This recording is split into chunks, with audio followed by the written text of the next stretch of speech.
great to be here, and I'm looking forward to an action-packed and fun-filled program. I am your host this afternoon. My name is Ferida Matambo. I'm one of the Institute's vice presidents. I'm not sure whether I'm the first vice president or the second vice president. But if you ask me, I would love to be the first vice president who is a breath away from you know what. Before I proceed, may I request a dedication of the program? I will ask Ms. Pa to come to the podium to dedicate our program to the Lord. Let's bow our heads and pray.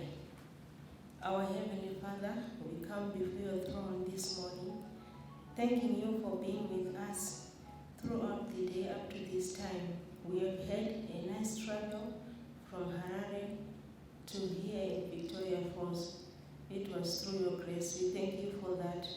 Now, we put all the delegates in your hands and all the presenters and all the programs before us in your hands. Father, guide us and give us wisdom, understanding, and unity among us.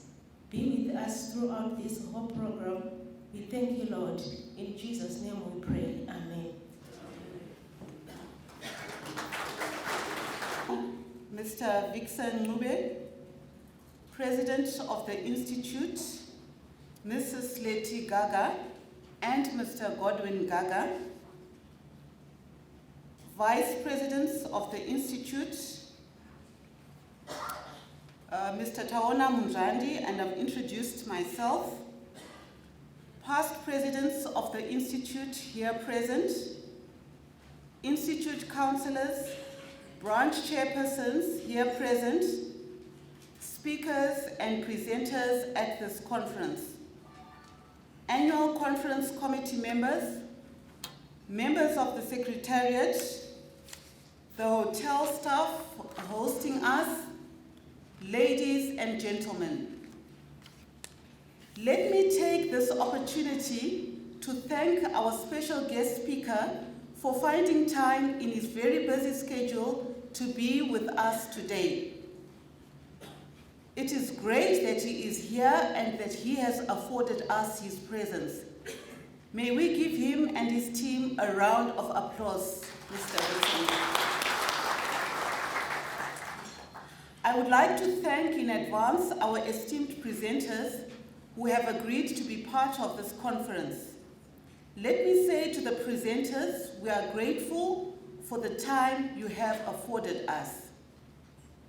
Let me also take this opportunity to thank you, our valued and esteemed delegates to this conference, for finding time to be with us at this 2018 annual conference.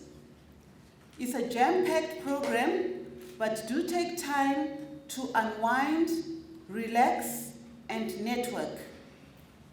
We thank you for supporting this important event in the Institute's calendar. My personal measure of a successful conference is the number of value networks that you make between today and Saturday.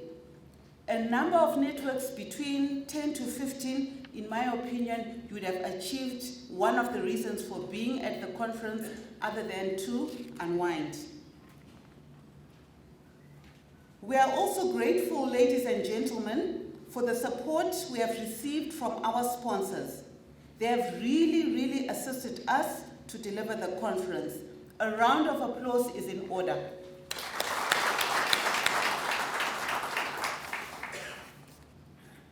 Without further ado, ladies and gentlemen, let me invite the Institute's president, Mrs. Leti Gaga, to come and deliver the welcome address and open the 2018 annual conference. Madam Gaga.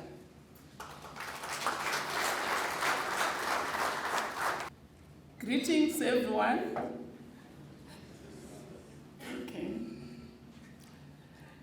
My name is Letitia Gaka. I'm the president of the institute, the president with a small p, not the big one.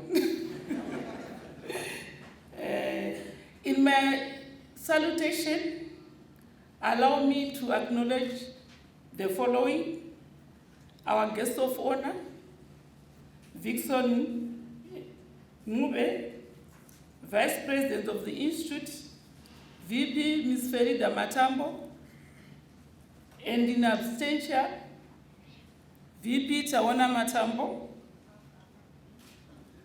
Also, allow me to acknowledge my husband who is here, Mr. Gaga, past president of the Institute, here present, Institute councillors here present, speakers and presenters at this conference, students and members of the Institute in attendance.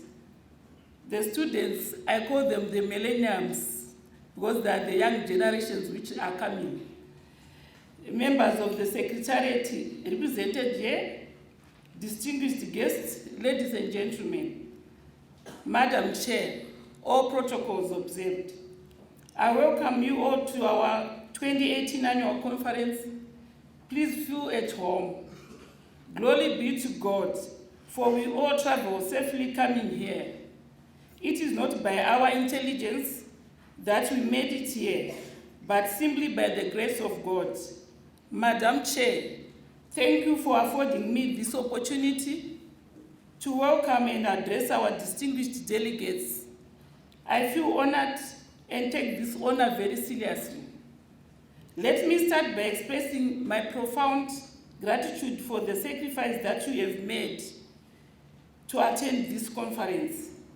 Not only you dip into your pockets in this trying economic environment, but you have also subordinated your busy corporate and social itinerary at this prestigious event. Rubbing shoulders with fellow professionals and captains of industry. Most of us have left their families to be here at this annual conference. Ladies and gentlemen, I cannot find the appropriate way to thank you for this level of commitment, but you have exceedingly done a great thing. You all have a special place in my heart. I truly believe that we will make the best out of the time at this edition of our annual conference. Be assured that we will each learn new things and share experiences through networking. Do not isolate yourself around your mates. Please mix with new people. We want to sit with new people. Don't sit with the people whom you know, so that you can network and explore new horizons. We have a world-class lineup of experienced hands on presenters and topics that will definitely transform you, your life and your careers. After these 2 days, you'll be certainly a different person and ready to rise to the challenge. Make elephant hills the Damascene moments when you encounter twinkling in your eyes. Brothers and sisters, my main task today is to welcome you to the annual conference, which I have done. However, allow me a few minutes to unpack the theme of this annual conference. Chartered Secretary, rising to the challenge. Yes, the road to easy is not always smooth, but I am saying a chartered secretary needs to step forth and take on the challenge. Whatever challenge or storms you may face in life, the chartered secretary remains resolute, steadfast, unwavering, and determined, and like self-raising flower, always rise to the challenges. The topics lined up for this year are juicy and will do your professional platter a lot of good. Without preempting their presentations, The speakers will share with us or warn us about the challenges we face in life, our professions, and our business. The topics include corporate governance and ethics, African perspective. When you hear African perspective, anticipate challenges, and challenges. Cryptocurrencies, the new phenomena, and open for business. We are always talking about open for business, challenges and opportunities. As if this is not enough, there's also finance strategy in a changing environment, the future of business and technology, tomorrow's value driver. Ladies and gentlemen, it is very good that challenges are there because they separate boys from men or girls from women, whichever is applicable. So, to the Charter Secretary, I say, rise to the challenge. You will agree with me that as professionals, we need time to reflect and share experiences with colleagues in order to remain relevant. The interactions that we are going to have here will act to configure your radars to safely navigate the turbulent environment and we are living in. This is especially necessary if you are to lead our organizations in the direction that they should go for them to survive this fragile economy. Let me drop a few hints on how to arise to the challenges or overcome obstacles. Overcoming obstacles is hard, but wonderful, satisfying. Here is how you can identify and tackle the challenging and rising of obstacles. The point here is that if achieving goals was easy, everyone would go do it quickly and without difficulty. Even if your vision is clear and you can articulate a detailed destiny, there's always obstacles in the path, including mishika-shika, which you are facing today. It is the joy and the journey of clearing those obstacles that makes the life rich and helps people feel truly accomplished when they finally reach their pinnacle of success. Firstly, it helps to understand the obstacles comes in 3 different flavors: external obstacles, internal obstacles, and habitual obstacles. I start with the external obstacles. Are obstacles outside your control, such as the economy, the natural disasters, physical limitations, and the political climate. The internal obstacles, these are obstacles, are generally one-time issues, but we have direct control over them, such as debt, which is facing us these days, then cash flow, unavailability of time or time constraints, lack of skills or talent. Habitual obstacles. These are obstacles reflect how people get in their own way. They can be removed with behavioral change. I know there's something running into your mind right now. What is it in your mind right now? I hope that it is something very big, bold, and exciting. For as you think and strategize, so you become. As he thinketh in his heart, so is he. Proverbs 23, verse 7.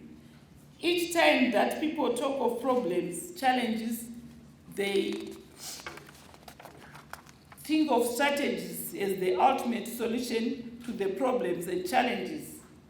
But people forget that a strategy is not an impressive document that is neatly typed out, demonstrating your scholastic prose, tick days having been done, then placed in some file and conveniently forgotten until a year or so later. Zimbabweans, we are known for making good strategies, but we just put them under the file. We don't implement. So we, as Chartered Secretary, want to change this. Strategy is not a mere presentation or interrogation of painful annual rituals that some people and organizations do. Ladies and gentlemen, strategy is a way of thinking, amplifying focus, clarifying goals, and making clear choices. In strategy, being clear about what you are not going to do is more important than trying to do everything. Be everything and end in doing nothing. If some concept cannot sit clearly in your mind, it is not a strategy. Claiming to have a game plan that you cannot remember is an exercise in futility. Having a game plan that you do not use is wasting mental resources. Strategy is a game plan that is present in your mind as you plan to win. Those who do not have a strategy just play to play, while those have a strategy play to win. Where do you fit in this matrix? Colleagues, you can only have a strategy once you have defined what your winning aspirations is.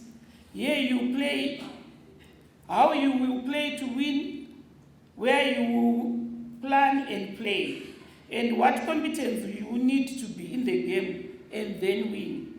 It may be long in coming, but focus and consistency will bear fruits. See, Tiger Woods is back in the groove. Eyes that looks are all too common, but eyes that are truly strategic and precious. People who just look across the street to copy whatever a competitor is doing are mistaking strategy with photocopying. And this is the common to Zimbabweans. You can see that everyone now, they are vendors, isn't it? It's common to Zimbabwe, but definitely accept these delegates in this conference. They are not like that. Your strategy mind is the eye of the mind that allows you not to look, but to see with clarity, make decisions, and articulate a clear path in the future. Your energy and resources will go in the direction of your strategic attention. Operating without a strategy shows that you are contented with self-preservation and not flying. No aircraft ever takes off without a flight plan. To get your strategy mind working, start by looking intently, and you will see things that other people have ignored and are not seeing. To oversee obstacles, business and or personal, you must master these areas. Number 1, embrace self-awareness. If you do not see the obstacles or believe it is a hindrance, you will never reach your goals. You may blame everyone, but the person responsible is you. It is particularly obstructive to solve habitual obstacles.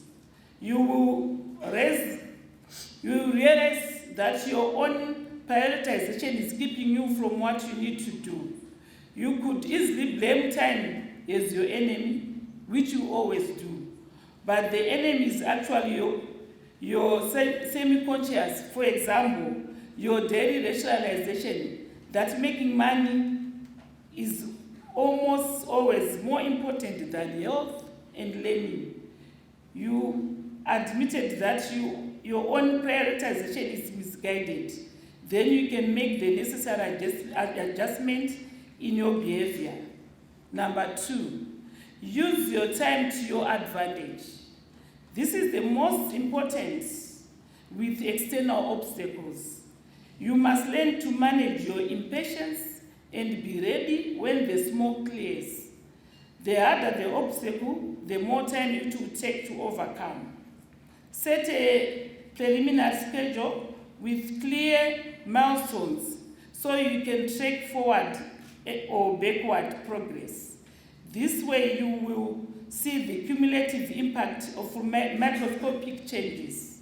For example, in gym or fitness training, this helps you manage the weight.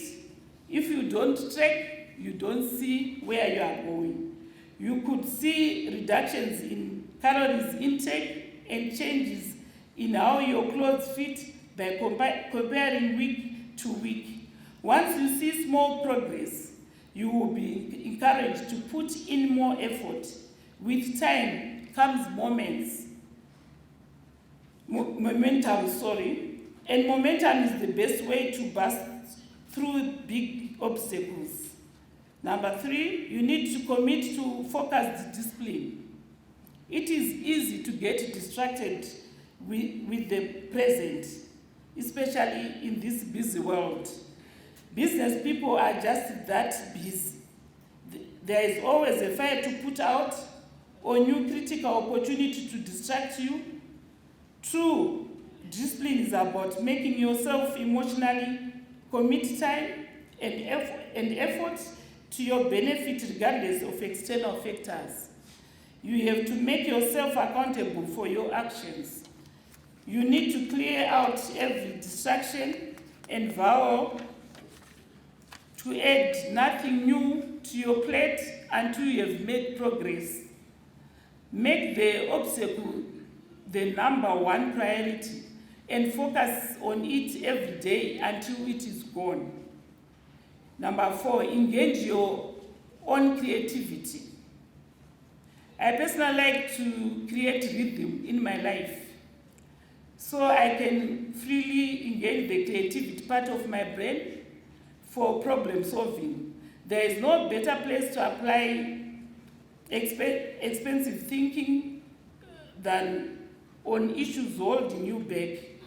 Quit banging your heads against the same brick wall over and over.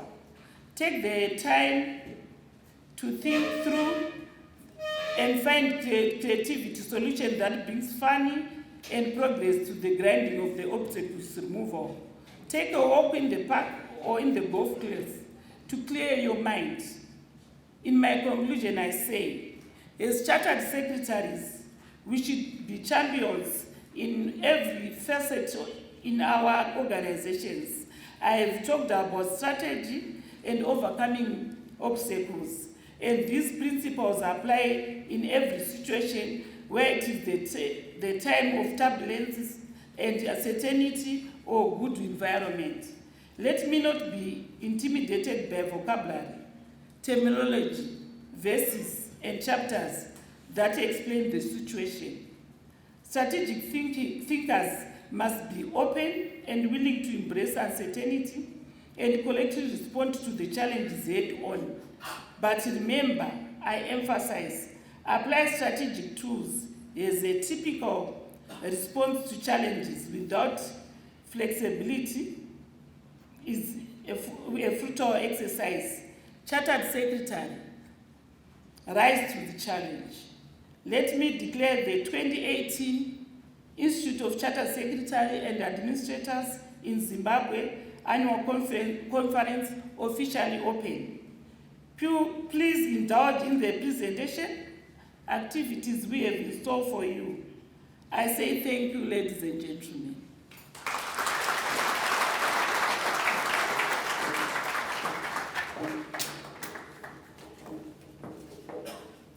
Ladies and gentlemen, a strategic thinker who is not intimidated by terminology, verses, chapters, a chartered secretary rising to the challenge. Can we have a standing ovation for President Gaga?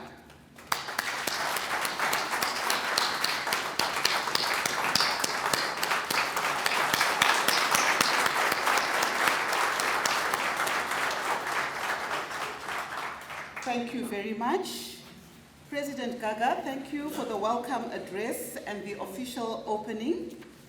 We will now move to the next part of our program, And I will ask President Gaga to come and introduce our guest of honor. Please allow me to introduce our guest of honor, Mr. Vixon Mbe is the Chief Executive Officer of the Pan-African Federation of Accountants, PAFA. He is a fellow member of the Zambia Institute of Chartered Accountants, ZICA, fellow member of the Association of Chartered Certified Accountants, ACA, and associate member of the Institute of Arbitrators.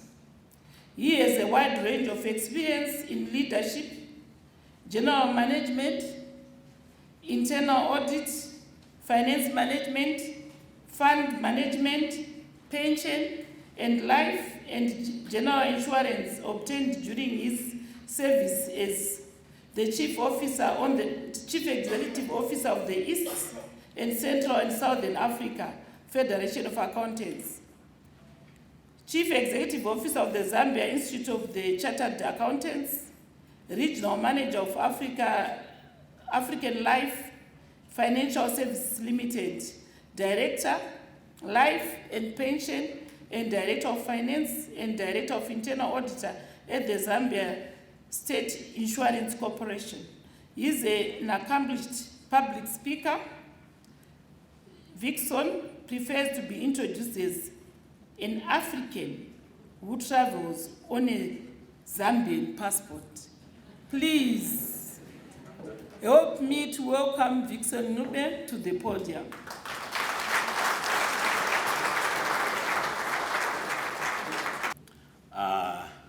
Conference chairperson, Madam Matambo, the president of the Institute, Leticia Gaga, and indeed Mr. Gaga, who has found time to accompany her, the first and second vice president of the Institute, of course, one doubles also as a conference chairperson, as I've come to learn today.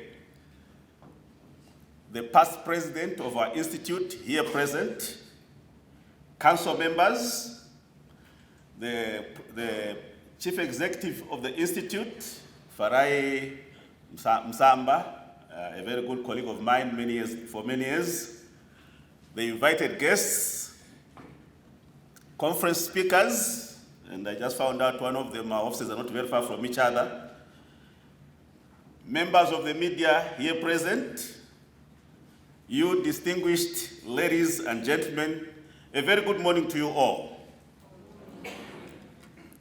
Yesterday, as I was arriving at the airport,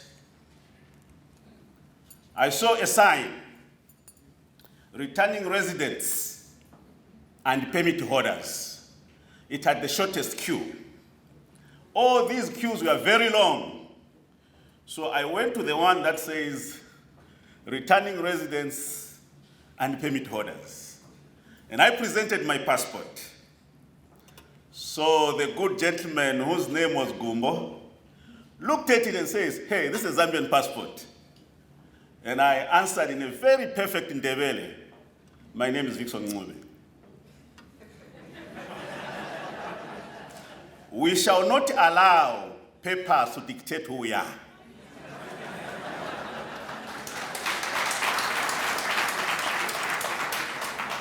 I told him, I have come home. Never mind what color of passport I hold, I have come home. And I shall be treated as a person returning home. And that is always my attitude in life. When I'm coming home, I cannot be treated otherwise, irrespective of whose passport I am carrying. So whenever I travel to every African country, I'll tell them I'm an African. He tells me, no, I only have problems where they speak French, since I can't speak French. Otherwise, I tell them, no, this is Africa, my brother. Don't worry about everything else. So, this morning, I have been presented with a very serious challenge as keynote speaker at this gathering of chartered secretaries. Chartered secretaries rising to the challenge. Madam President, when I looked at this theme, I asked myself, there doesn't seem to be doubt that there's a challenge. And there's no other way available. There is an order. The chartered secretaries must rise to this challenge. Now, who are these chartered secretaries? I did what the modern generation do. I went to Google. What is a chartered secretary? And Google says, chartered secretaries are senior professionals trained in law, finance, governance, and strategy. They particularly work as company secretaries or some similar roles. They are obliged to uphold the highest standards of governance practice and ethical behavior. Now, I didn't know whether this definition of chartered secretary does align with that of the institute in Zimbabwe. So again, I went to the website. It says the main objective of the institute is the promotion and advancement of efficient administration of commerce, industry, and public affairs by the continued development of study and practice of secretaryship, administration of companies, and other bodies. So how does this person, trained in law, trained in finance, in governance, how does this person who is promoting governance, who is promoting the efficient running of organization, rise to a challenge? Ladies and gentlemen, we live in a fast-changing world. What was once science fiction, we call it sci-fi, 2 days ago, today is reality. Those of you who used to watch movies many years ago realize that what used to be imagination is what we are living in today. The digital world has taken over everything that we thought we knew. At one time, when I was studying financial management, I was told that certain people do not get salaries. What they get is an economic rent for the knowledge they have in their subjects. But lo and behold, what used to be economic rent today, 10 years ago, today is done by a machine in less than 2 minutes. So I must conclude, our studies in law, finance, governance, and strategy have not adequately prepared us for what rises, what appears today. For indeed, we have currencies without central banks and without an issuing government. We have ways of doing things by technology that many years ago we never thought about it. Today, sitting here or standing here right where I am able to access my bank account and do transactions while sitting here. So I asked myself a question: how does a chartered secretary rise to that kind of a challenge? I will not have answers to all these questions, but one thing I'm very sure of: a chartered secretary must redefine themselves, reskill themselves, reposition themselves in such a way that when these challenges come, you are not consigned to the dustbin of irrelevance as you continue to hoard to the odd, for time moves on. It is time for all of us, irrespective of our profession, to start learning and relearning, for what we thought was knowledge a few years ago is redundant today. So we must transform ourselves and be nimble-footed.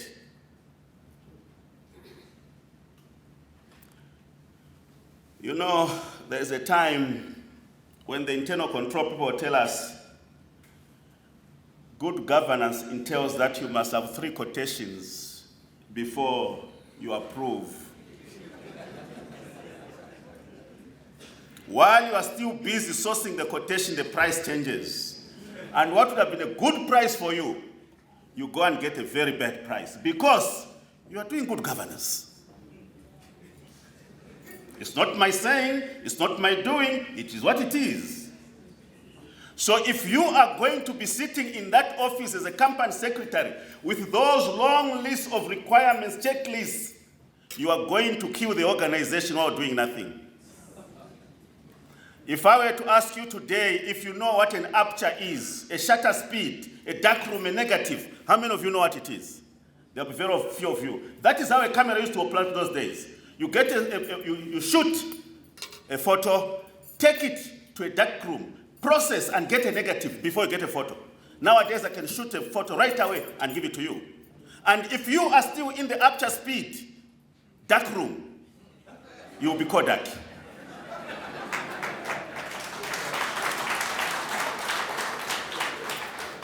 Allow me to look at one of the most serious challenges that I believe our generation, the generation before us, and even the present generation have to rise to. I was brought up to learn that there are 3 factors of production.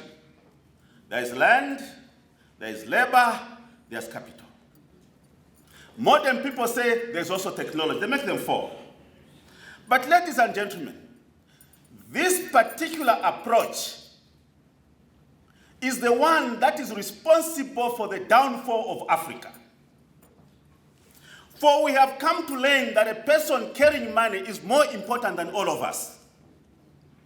That is why in modern thinking, we are starting to move towards what we call integrated thinking. That there are 6 capitals on this earth.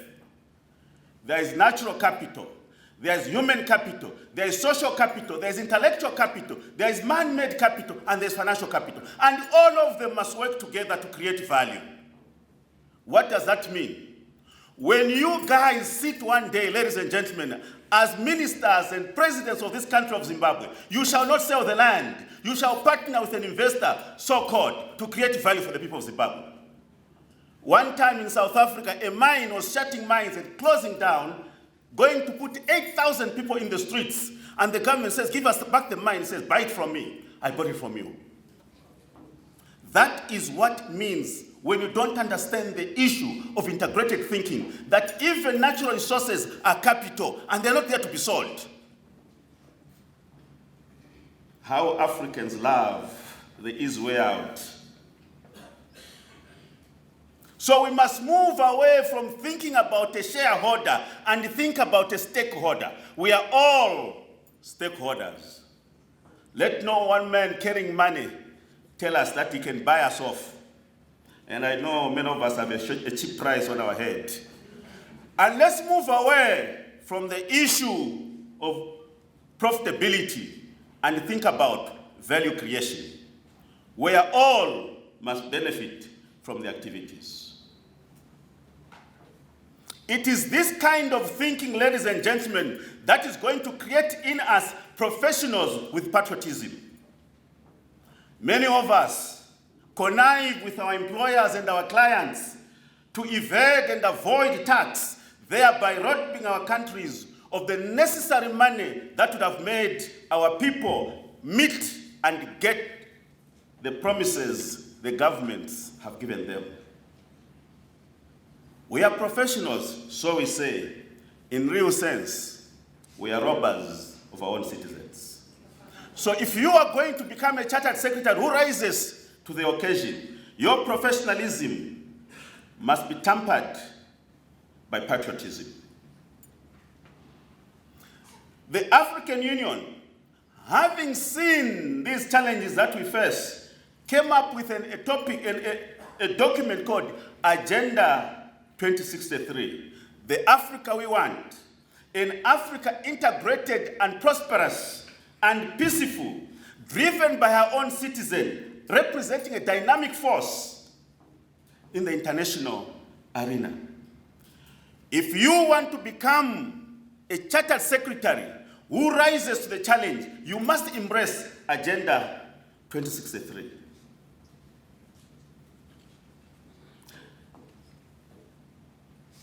We must work with our governments and every other stakeholder to make sure that this thing becomes a reality. As you know, Africans are very good at long pronouncements with law delivery. We, as professionals, must change that. When politicians make pronouncements, let's get those pronouncements and translate them into reality for the benefit of our countries.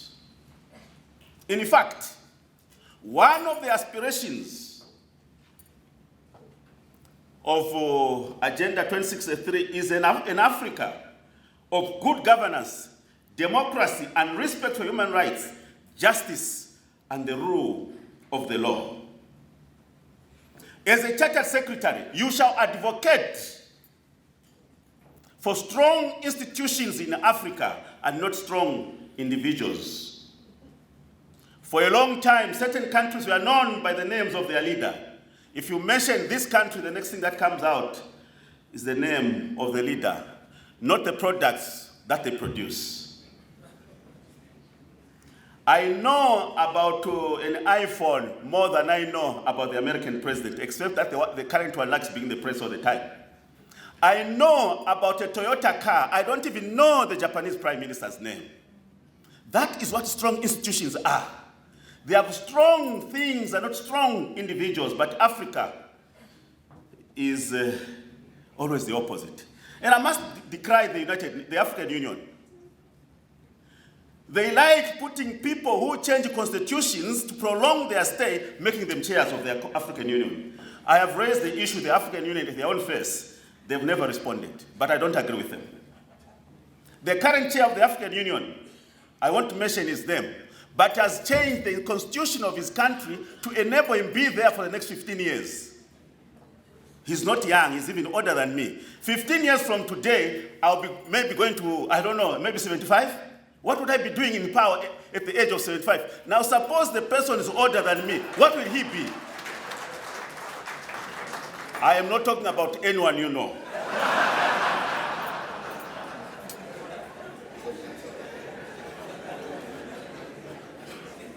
As a chartered secretary who rises to the occasion, ladies and gentlemen, I challenge you to take a stand against corruption. In Africa, corruption started as an incident. It moved on and became an outbreak. Then it moved to became an epidemic. Today it is pandemic. Wherever you look, it's there. If there is one face of corruption that I've seen in Africa, it's the Electoral Commission.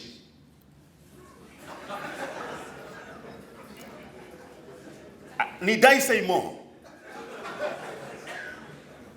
Suffices to say that one time Zambia used a company called Nikuv to do its document. No sooner had the Zambians complained about Nikuv than it became an international brand for every African country running an election. Everyone wanted Nikuv. Kenya had a terrible election. Now a company in Dubai printed its ballot papers. The following day, Zambia was in Dubai printing ballot papers in that company. And I said to myself, what is it that we want? Today, as I'm talking to you, Ethiopia is sending a delegation to the Electoral Commission of Zimbabwe to find out run an election. So, ladies and gentlemen,